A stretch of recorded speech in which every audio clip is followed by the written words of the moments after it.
Okay, so my name is Ching-Ching Linh. I'm one of the presenters of this webinar, and I'm also the president of New York State TESOL. So welcome everyone. You are attending a nice TESOL webinar titled Roasting Turkey Toasting Identities. And with me are Dr. Clara Bauler and Dr. Linh Phung.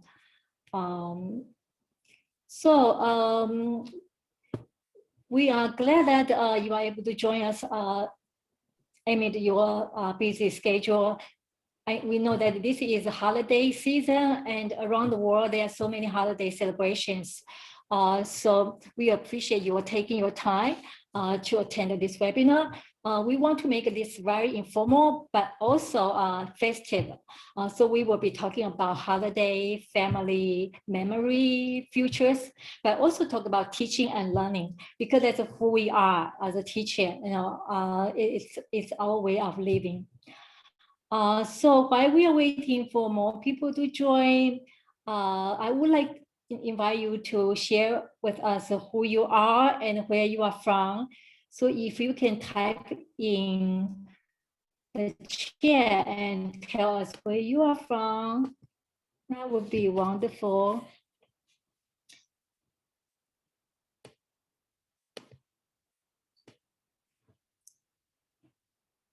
So I know Linh is from Pittsburgh, and Clara, Yasmin, and we are all from New York. Do we have people from other part of the world?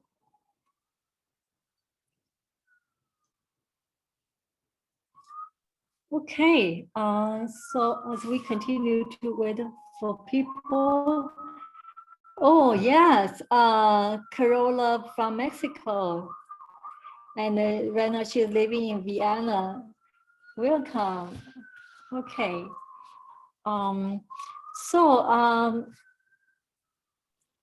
I would just let more people, as we continue to wait for more people to come in.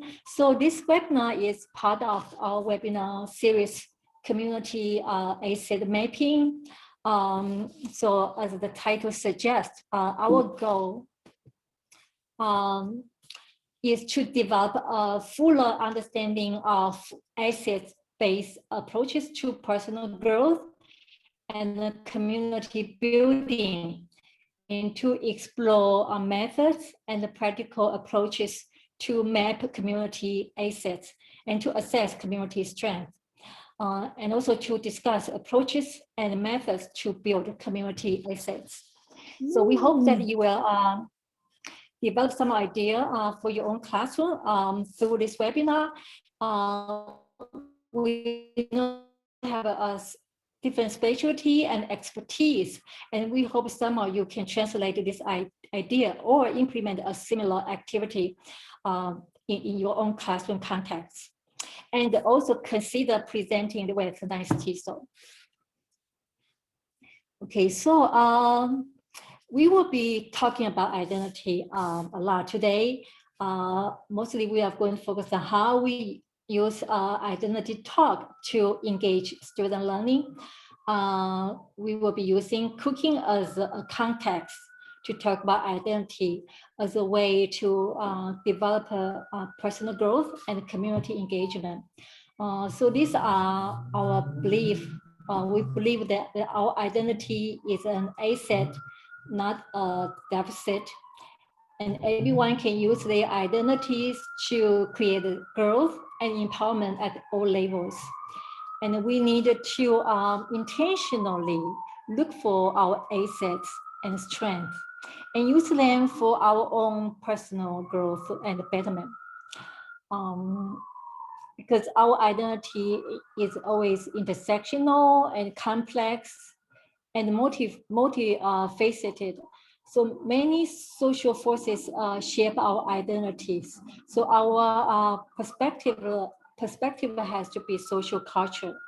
And digging into our identity inevitably will lead us to investigate family and community history that shape who we are and how our identity are constructed socially, culturally. So identity talk can be a very powerful tool for our community engagement. So identity and strength are in our stories. So we don't see identity as a static or something that we wear on our sleeve, but see it as a dynamic and complex and always fluid.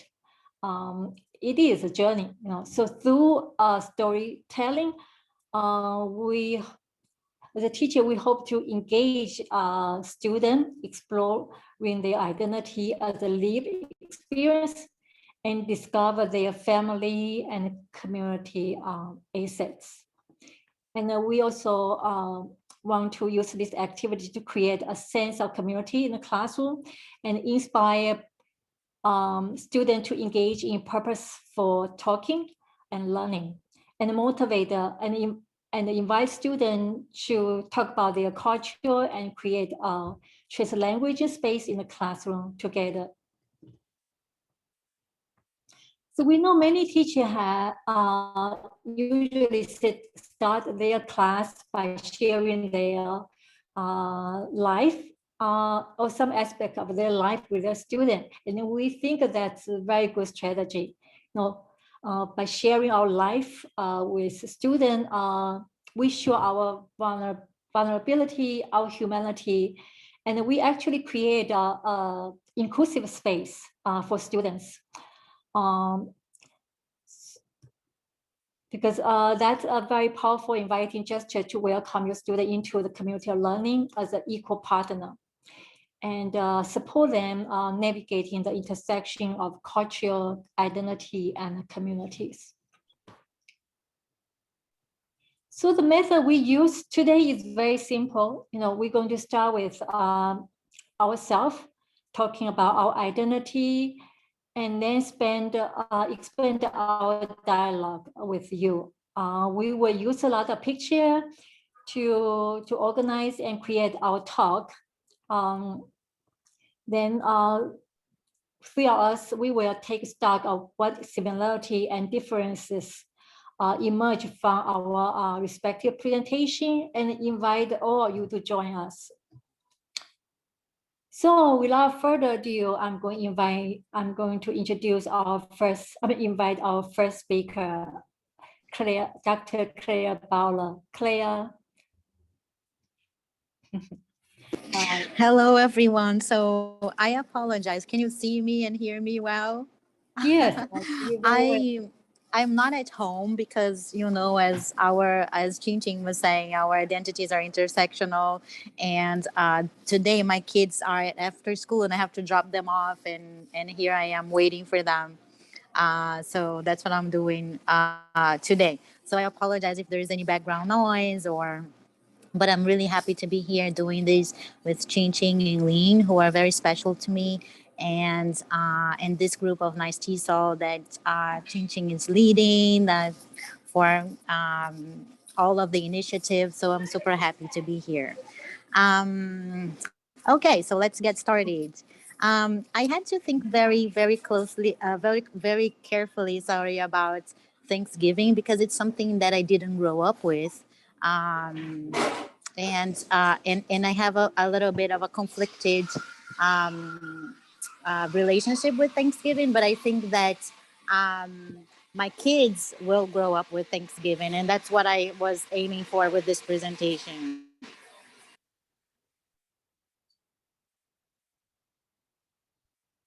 do you want me to move it to the Yes, next slide? yes. Okay. Sorry, Gigi.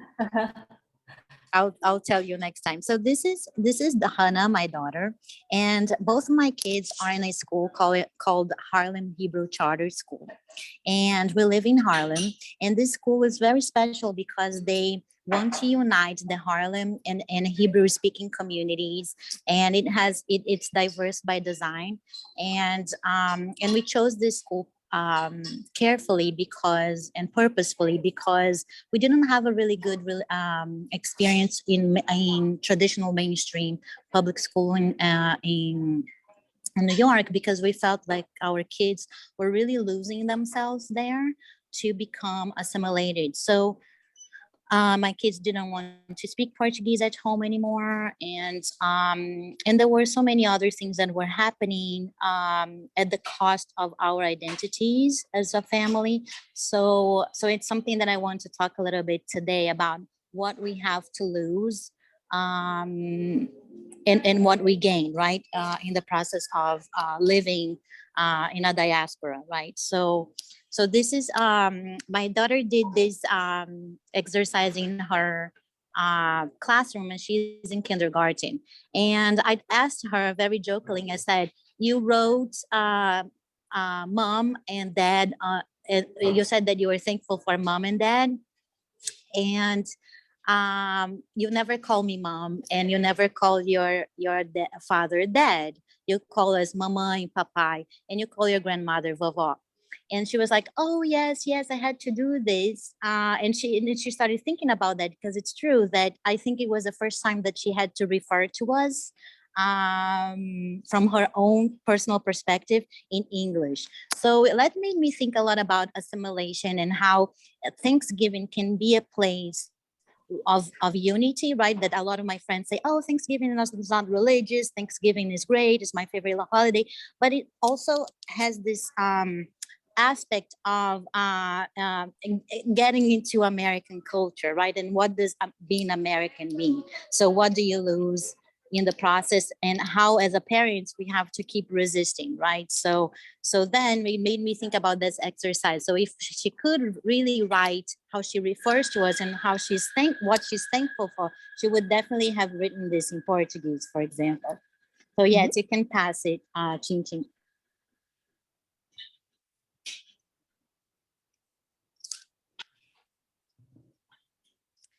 So then it came to my mind that's conflicted. So I saw this meme on Twitter, and I said, yeah, that's sometimes how I feel about my feelings about Thanksgiving, right? So that there are so many political implications to living in diversity, and what these means, right? So the different meanings of the holiday. So you can pass. Sorry, Ching-Ching.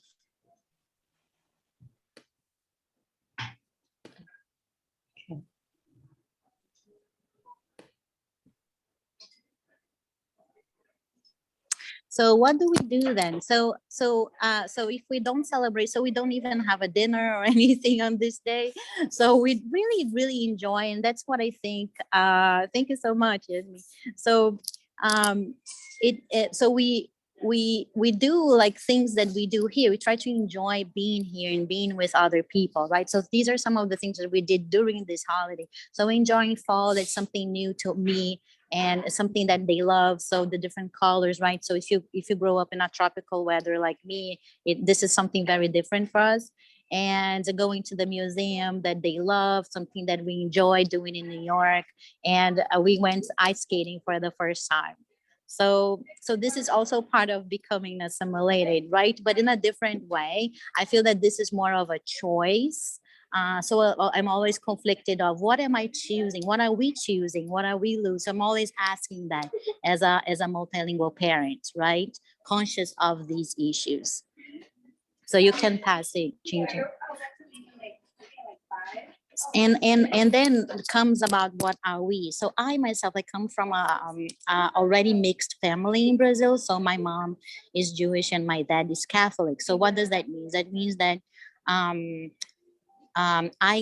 my mom was assimilated, right? So her family spoke Yiddish, and she didn't speak it anymore, and I don't speak. So in the process, they lost that part of their identity, right? And I grew up celebrating Christmas until I was about 10 when my father passed away.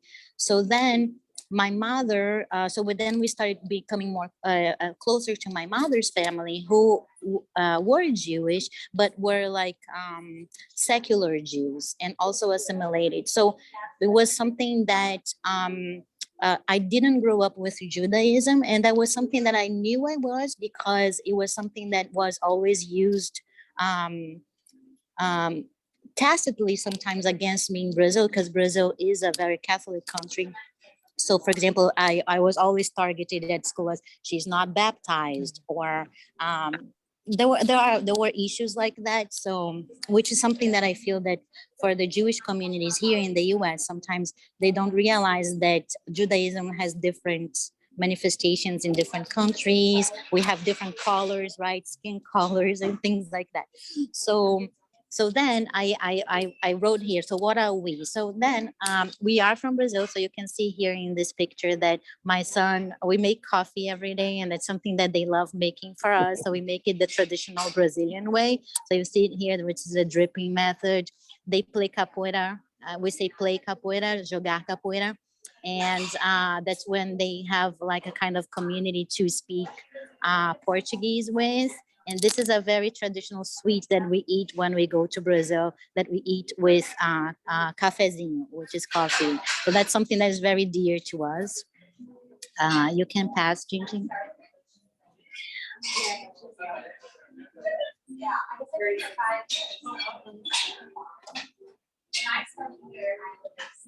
And then we are also from Judaism, because in coming here, I didn't want to lose that part of ourselves again. So because Judaism is more accessible here in New York, it became really a huge part of us. So then we also celebrate, for example, now we're celebrating Hanukkah, um, which is happening now.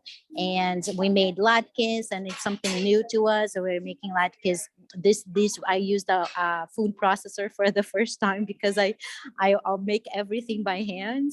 But I think they turned out to be okay. And we went to buy the supply. So this is all very exciting for me, because I didn't grow up being able to express that part of myself. So I want that for my children, that they can express all the parts of who they are, not being afraid of being who they are.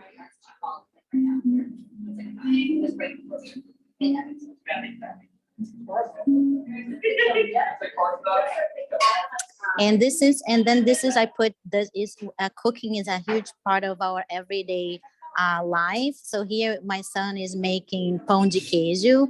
I don't know if you have ever tried that from Brazil. We make that from scratch. It's really delicious. And here on the right side, my daughter is making halal. So every Friday we make it from scratch too. And we make different shapes. They make like volcano shapes. And so we have fun cooking, and we have fun being ourselves. And I don't want to say we are only two things, right? So Brazil or Judaism, because we have so much in us together, that I feel sometimes in the US we are forced to say, oh, I'm 50% this, I'm 25% this. And I really have a hard time with that, because I don't see myself as being so delineated in this sense. So I struggle with positionality sometimes, because I feel that my whole being is very mixed. So we are, I tell them, so the other in the forms that we have, so we are the other. Like what are you? I always check other, because we have no box to check.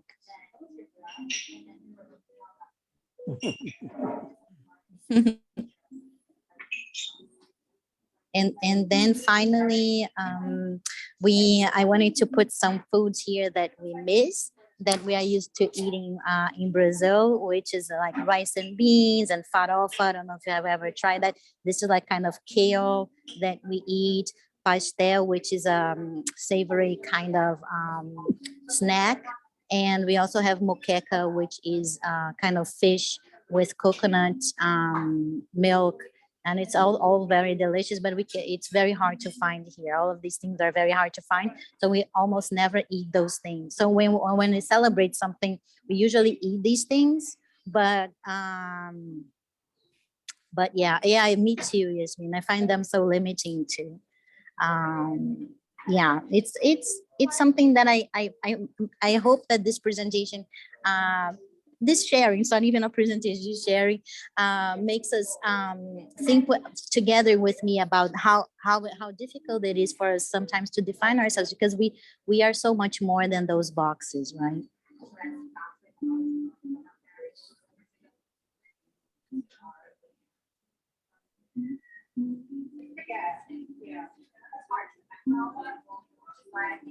And then I wanted to say that we are ongoingly crafting our identities, that we are always putting something new as we meet someone new, as we are fighting to be who we are. So here I have some pictures of stories that we read in Portuguese at night. I fight for that. So if you follow me on Twitter, I'm always posting about that, how school sometimes takes over, and we end up not having time to keep our home language with our kids. So a night reading is a place where we do that, and I feel that it's something that we should not rob parents from that. So sometimes they get reading blogs and they have to really understand that at home, but it's also a place for parents to keep their home language if they don't have access to that at school. And then we have other things that we are working on as well, like Hebrew. And my daughter wrote these tools for equity. So I thought it was interesting. So I put it there. So yeah, so we are always ongoing, right? Our identities are always ongoing. It's this fight between keeping and adding the new, but with always with the idea of not losing who we are in the process.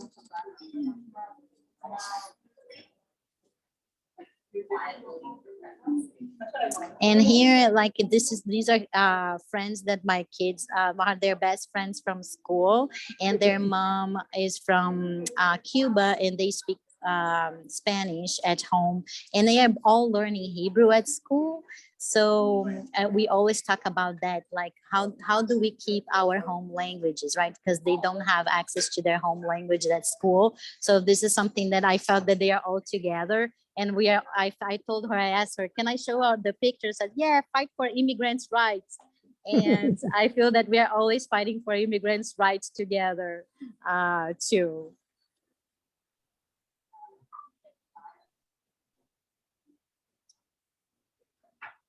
And finally, the fight in learning are ongoing. And as multilingual families and parents, we are always in this struggle, right? Thank you so much, JV and Ru. Thank you. And yeah, so I wanted to share that with everyone, that I think that it is a story of resistance, because we have to resist in order not to lose, right? But we always gain, of course. But I think that sometimes I see equity fights as assimilation fights. Get it? So it's, if everyone has access to this X, Y, and Z good school, right? Everyone will be fine. But no, maybe in this good school, there's a part of, to be in this good school, there is a cost, right? To lose who we are. So there needs to be really going back to community, going back to culturally responsive education, listening to the people to see what it means to succeed, right, in society, and creating, imagining a new world where we all feel that we don't have to lose ourselves in the process. So thank you very much, everyone. Thank you for being part of this sharing.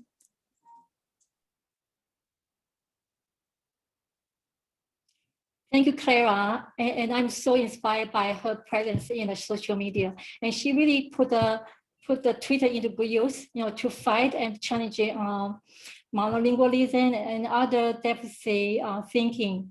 And her work is always about creating collaborative space in the classroom and beyond to support equity and linguistic justice. So I'm honored to share this space with her. Okay, with this, I'm going to invite our second speaker, Dr. Linh Phung. So Linh, please go ahead, and please be expected to be blown away by her presentation. So hi everyone, my name is Linh Phung. Actually in the US I go by Linh since it's easier to say and to hear, but actually my name is pronounced as Linh in Vietnamese, and so I'm from Vietnam originally, and I have been working in the US for more than 15 years. My day job is to teach English to international students at Chatham University in Pittsburgh. If you haven't heard of Pittsburgh, I hope that now you know so you know, and you hear the name, and it is about 5 hours from New York. So thank you for inviting me. And next year, Pittsburgh is hosting the TESOL 2022 convention. So I look forward to seeing many of you in person. I'm gonna share my story through a poem that I wrote for my daughter. And I just told Ching-Ching that this was my very first poem, and I wrote it in English. I had never written any poem until this one. And my daughter is my inspiration, and I used a template from a very famous poem. Perhaps you have already heard of it. It is called Where I Am From, and the author is George Ella Lyon. I will type it in the chat later if you want to check it out. And this poem has been, or this template has been used by many teachers to teach students to write the same type of poem. And my daughter's name is Hallie, and I wrote it exactly on September 10th, 2020, when my daughter was about to turn 2. So the next slide, please.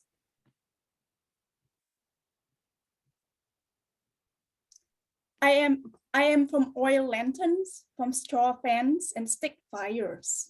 So those were the things that I grew up with. It may be difficult for some of us to imagine, but we didn't have electricity, and we cooked with stick fires like that. So that is part of my story. Next slide, please.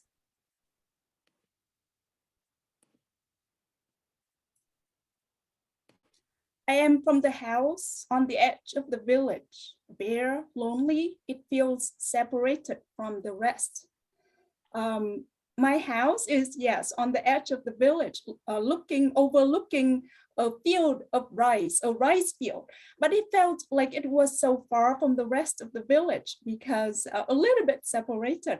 And it was bare because usually a brick house would have paint and things outside, but my house that I grew up in didn't have that. So that's what I meant. Next slide, please.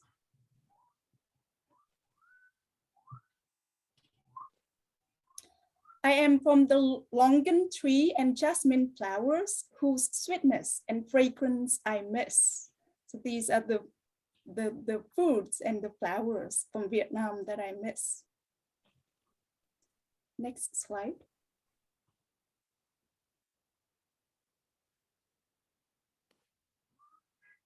I am from peanut candy and bad teeth, from grandfather Phung and grandmother Nguyễn Kim Liên. So this is the kind of candy that I used to have, and it is still common in Vietnam. Basically, you just toast peanut and then you add caramelized sugar.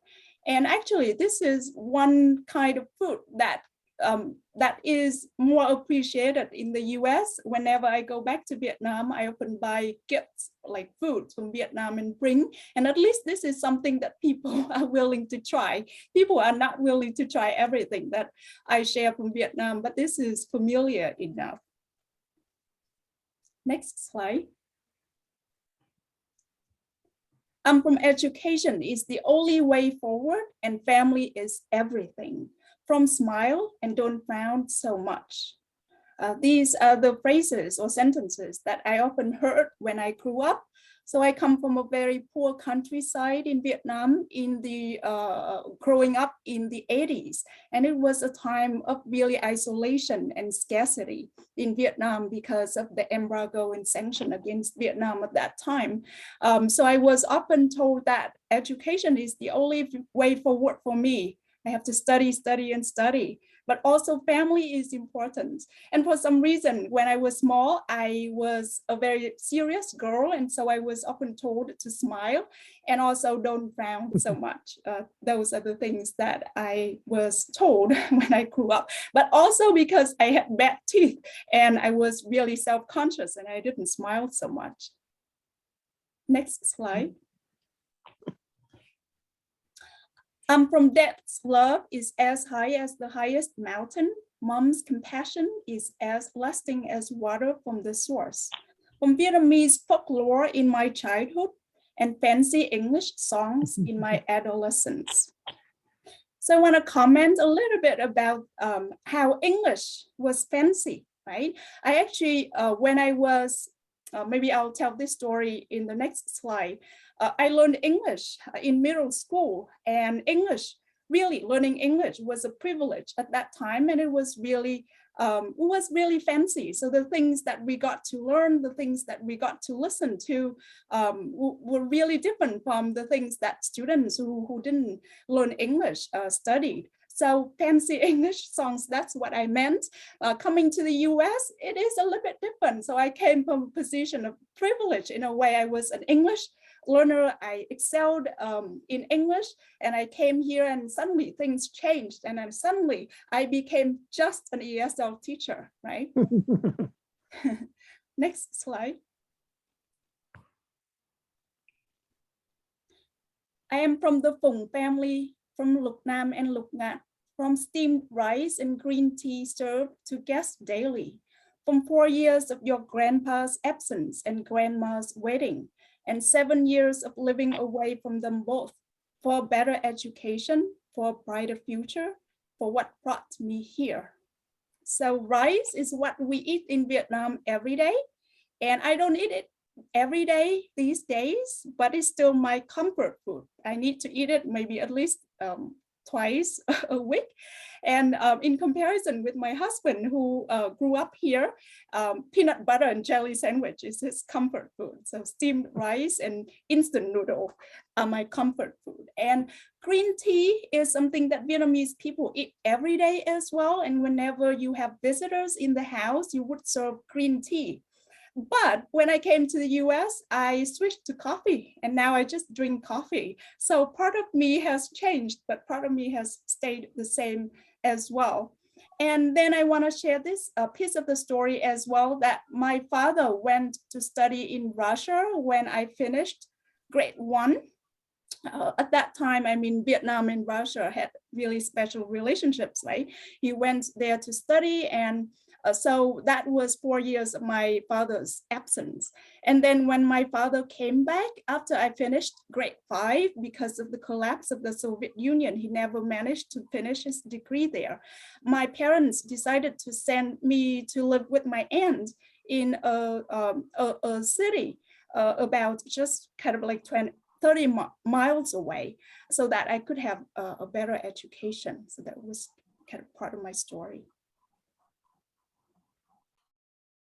Next slide.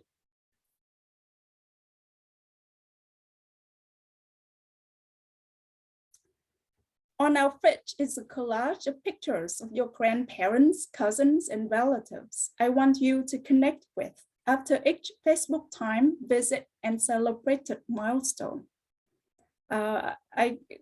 With my daughter now, and I would love for her to have connections with her relatives in Vietnam, and I will talk more about this. And we use social media, and we use FaceTime a lot, and that is maybe one of the transnational spaces that I will talk about in the next slide as well.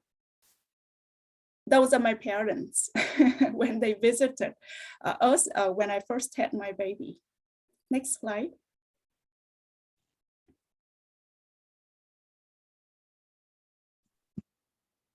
I am from differences and similarities, from 2 languages, from across the big sea, to be here with you and take you to strange and familiar places. So that's the end of my poem. And in the picture here, I have some notes here, and I will talk a little bit more about the topic of identities with this slide. And basically, I want to talk about differences, right? And I can share with you a little bit more that actually my daughter is adopted. So she's very different from me. She's different from my husband. Her hair is curly, and she's mixed between black and white. And I am Asian, and my husband is Caucasian. So in our family, we look very different in terms of skin color, hair, and sizes. I'm very small, and my husband is really big, and I'm sure my daughter is gonna grow up to be much taller than I am. We have a lot of differences, right? Especially when we are looked at by other people from the outside. We actually we don't feel the differences. We feel more of the similarities. We feel more of the familiarity as well. things just become so natural when we just grow up as a family. But I am kind of conscious that maybe from the outside, when people look at us, they will also see a lot of differences as well. And it is okay, right? It is okay.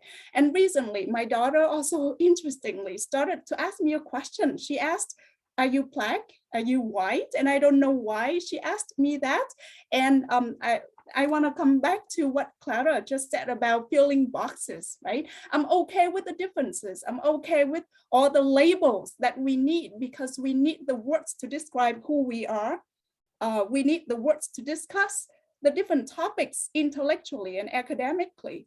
But then when you need to choose to put yourself into boxes, that is when I feel like I feel a little bit heartbreaking for me, thinking of my daughter having to choose, right, what box to put in as well. So I can see the conflicted feeling as well.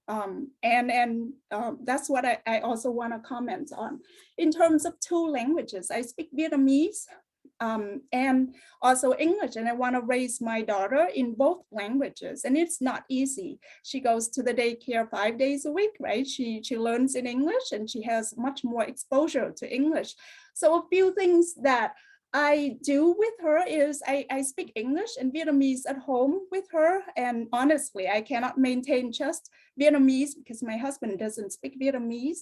I'm okay with mixing languages. I'm very flexible. My approach is very flexible, and I'm not too stressed about sticking to one language, because I think later on, if she wants to learn Vietnamese, she has to do it. She has to make a lot of effort. I know how much effort it takes to learn another language. So it has to come from her as well, and her agency. So I'm kind of taking a really relaxing and flexible approach, that it doesn't have to be like Vietnamese only at home. But I try to do more in terms of reading to her in Vietnamese. I'm involved in a project that creates bilingual Vietnamese and English books. I'm writing for her, right? Apart from this poem, I wrote 2 other poems, and I'm turning one into a picture book. And the sketch that you see here will be featured in a book called Our Opposites Game. So basically, I write about the differences in our family through the words and phrases that my daughter actually has been saying. So I'm doing those things to try to create this kind of exposure for her, and to try to raise her in 2 languages. And of course, I reconnect with Vietnam, and this is something that I have been really happy with in the past 2 years. When I came to the US and without my baby, I would only speak English. Most of my friends are international. I actually don't socialize so much, or didn't socialize so much with people from Vietnam, but since I had my daughter, I make more connections. And also I started a private language academy with a lot of students from Vietnam as well. And that is the part that I'm really happy with. And now I can say that I have a lot of these kind of transnational spaces to connect with different people. And the last thing that I want to say is the concept of being a stranger, right? I actually wrote an essay about being a stranger in the US, because sometimes I feel like my story is still somewhat strange to other people. When they ask me what I do, they may ask, like, I may say, okay, I'm a teacher. I'm an English, I just say I'm a teacher. And then someone will ask, do you teach Chinese? And I say, no, I teach English. Do you teach English to Chinese people? So for some reason, they cannot think of me as being able to teach English. So I feel like to a certain extent, my story is still so strange and unfamiliar. And that is the kind of the concept of strangeness that I want to mention here a little bit. So with that, thank you for listening to my story. And if you would like to write this poem, you can search for the templates on the internet, and I can share more in the chat as well. Thank you, Linh, for your beautiful words. And I feel I want to take some quiet moment just to process the agony of your poem and what you just say. Beautiful. So it's difficult to follow their talk. You know, I feel mine would be like anti-climax a little bit. I feel they have taken us to a new high, and from there it can only go downhill. But I'm going to be brave, and I'm going to charge ahead. So please, and to share my story. So I am Taiwanese and I speak Chinese. So people often assume that I cook Chinese food, but I actually did not know how to cook Chinese food. And actually I didn't learn how to cook until I was in my late 30s. When I started a relationship with someone who actually appreciate cooking, appreciate the multicultural food, and embrace my cooking regardless of what I cook and how it tastes. So my journey go from someone who resists and know nothing about cooking to one actually can enjoy cooking and actually cook up a Thanksgiving meal. And I would characterize my cooking identity as a culturally eclectic and hybrid and celebrating fusion and mixture.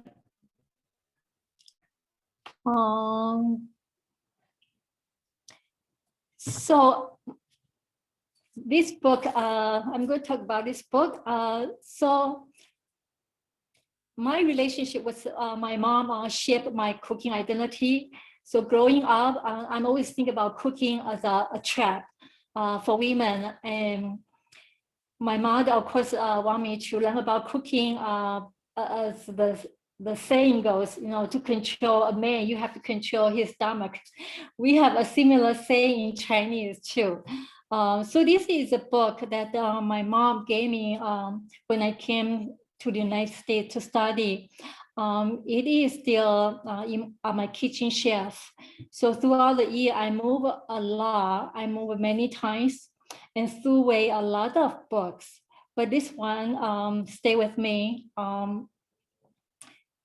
Obviously for a sentimental reason.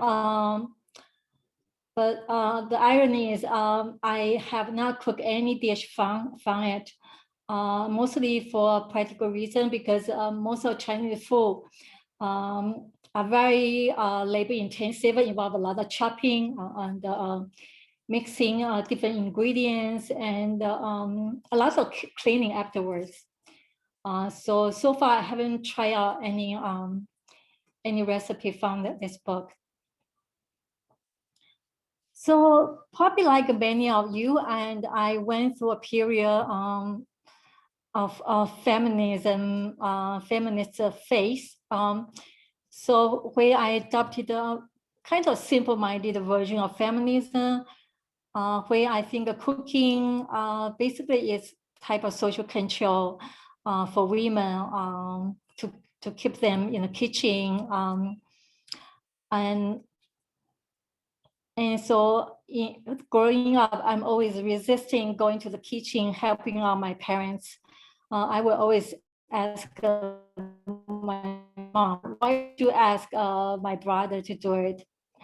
Okay. On the other hand, I also don't appreciate cooking as a self-care, you know, as a value for self-care. So during this period of time, I mostly live in instant noodle. So my idea of a fancy dinner would be adding vegetable and egg and shrimp, many stuff into the noodle soup.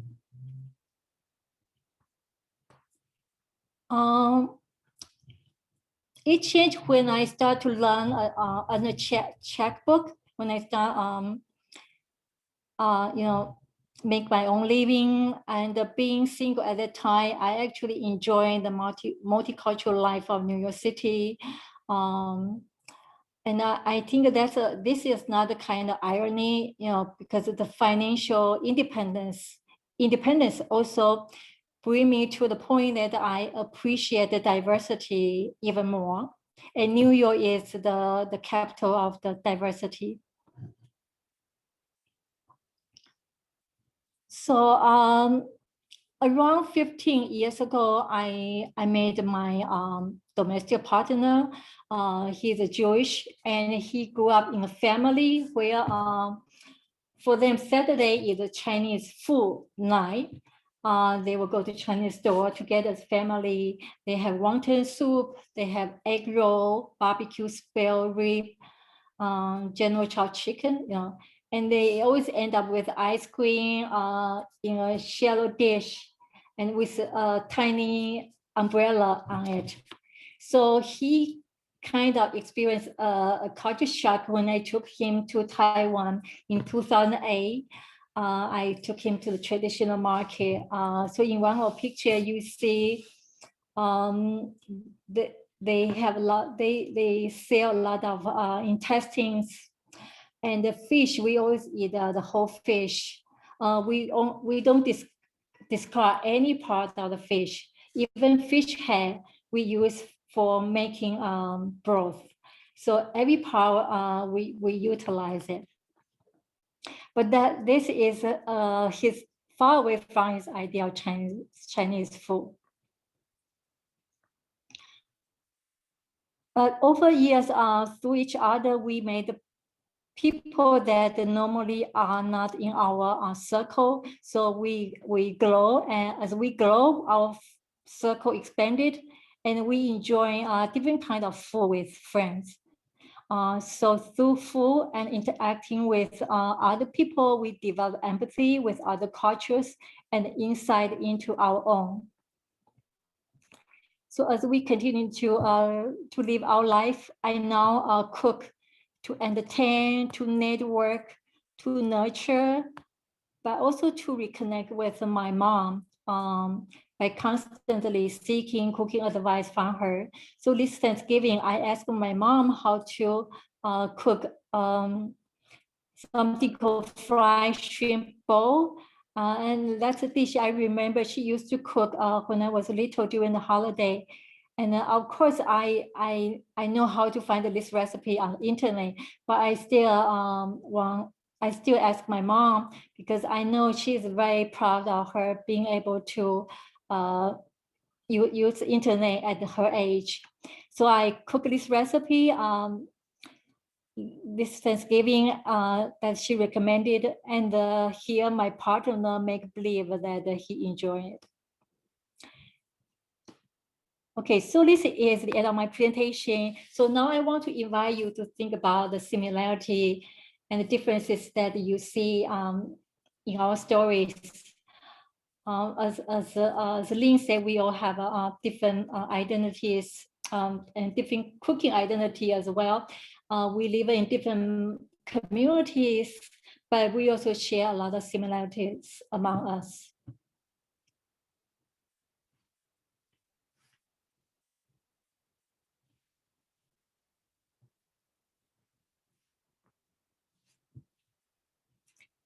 So a similarity and difference that I noticed is compared to Linh and Clara, I don't have my own children, but I like the way they brought up their children. They involve their children in cooking, and Linh share the poem with Haley, and so the cooking, writing, poetry is family and collaborative activities. And this is very different from my generation, when cooking is mostly considered a women's job. And that's why I grew up consider cooking is a concept of domesticity, as a trap for women. So anyone want to share the similarity? Okay, so Shauna said, I like you share the different reason why you cook. I never thought about that. Clara says, I so love how you reach out to your mom to relearn part of your cultural practices, and in doing so, keeping and reviving it. Yes, I feel through cooking, I reconnect with my mom. Because growing up, I always fighting with my mom. I can write the whole book about our argument. So and the cooking is one of the way that I try to connect to my my mom and the family.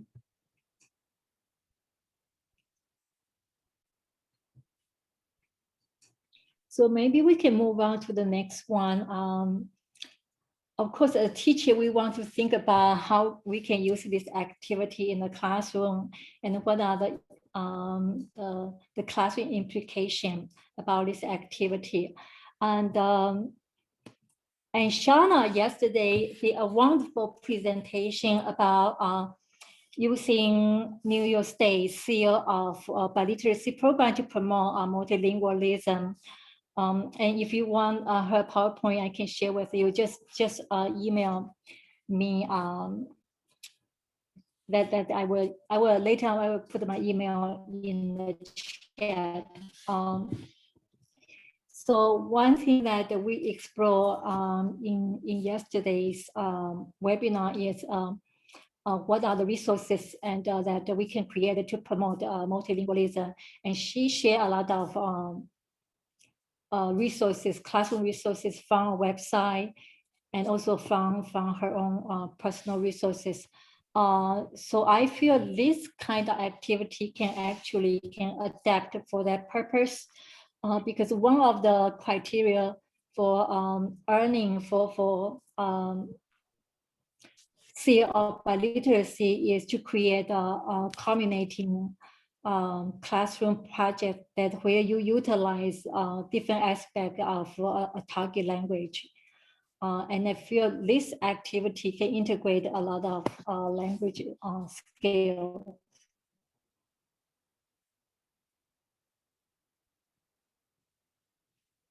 So, Ching-Ching, I wanted to say something too, because this all made me think of something very important about our language classes in general, right? Which is that we tend to, sometimes when we talk about culture, and maybe often, that it's that view of foods, festivals, and there's one more, flags, right? And with my students too, when I talk about culture with them, it's always like a flag or a nation or like a typical dish that everybody knows, or but culture is so complex. It's as complex as our identities, and I would love that we together, maybe this is one activity that can do that, but together start to explore in our classes this complexity, right? And not simplify culture. Even presentations about culture, my students, in teacher education, right? I work with them to try to resist that urge of, oh, this culture is this, or in Spain they do that, in the US they do that. And I think that what is the US, right? What does it mean to be here in New York and be yourself? So all of these questions are so important when we are talking about cultural practices. And I think that that's the work of inclusion, right? That's the true work of inclusion when we talk about racial justice, linguistic justice, cultural justice. That is embracing the complexities and listening, right? So listen to the students. What do they have to share? Not assuming that they are one thing. And I think that that's what I think that these activities could help, right? So exploring these the complexity. Thank you, Clara. Yes, I totally agree with you. There's a tendency to reduce culture to categories, and I hope that the story that we told today can show how much complexity is involved, even in simple act like cooking. There's so much you can venture into history. And even science, you know, if we're given space to talk about it, So the culture are always intersectional and complex. It's just up to us to explore that complexity. Yeah, Yasmin. I did something like this a couple of years ago at Long Island University, where I asked my students to do a presentation on something that they are proud of from their country, right? So just whatever that might be. And it was really interesting to see, what they chose to present on. There was one student, particularly from the Dominican Republic, that was really proud of the type of dance that they have, merengue, salsa, this type of dance. And she even brought in a musical instrument, like 2 types of musical instruments, that they use, that the bands use. And it was just really good to see how excited she was about this project, about this presentation. And just on this topic right now of food and recipes and Thanksgiving, not to any particular end, but I decided just to share my pictures of the meal that I made for Thanksgiving with my students, just, so that they could see the cuisine. I guess I want to say typical, maybe African-American dishes that we make around Thanksgiving. And I made them kind of try to guess what was in the pictures, like, what is this? And it was just, I think that they found it very interesting, and they seemed really engaged by this activity. And I just want to say one more thing, just all of the panelists. I really resonated with quite a few things in each of your presentations. Ling, when you talked about your change from green tea to coffee, I thought about how I lived in Japan for 1.5 years. And when I came back, and like green tea and matcha was just like a part of my life from then on. And, just how much where we live and where we go, just really has an impact on what we end up including in our lives. So Thank you so much, Yasmin, for sharing your perspective and your experience navigating different cultures. Yasmin is very cosmopolitan. She has lived in many, many countries. So I'm looking forward her doing a presentation with us. Yeah, Shana have a rich heritage in Italian cultures. Her family drinking coffee, and other people, what? Other people find that strange? Okay. Children drink coffee. Okay. And wine. How little are the children we're talking about? Usually, 4 or 5 years old, maybe. Yeah. Okay. Yes. wow. Here, the drinking age is 21, right? Compared No, to but for coffee, even though we don't expect young children in this, here in the States to drink coffee, I don't know, I guess we look at it as more of a mature drink for some reason. I don't know why we do, but yeah, that's true. That was shocking to hear what you just said about the age that that children drink coffee. So that shows how culture and history can confine our thinking. I know the American, they have a very strong history in prohibition, and that's why they say the drinking age at 21. Why I know a lot of country, the kids, the wine can be their daily beverage growing up.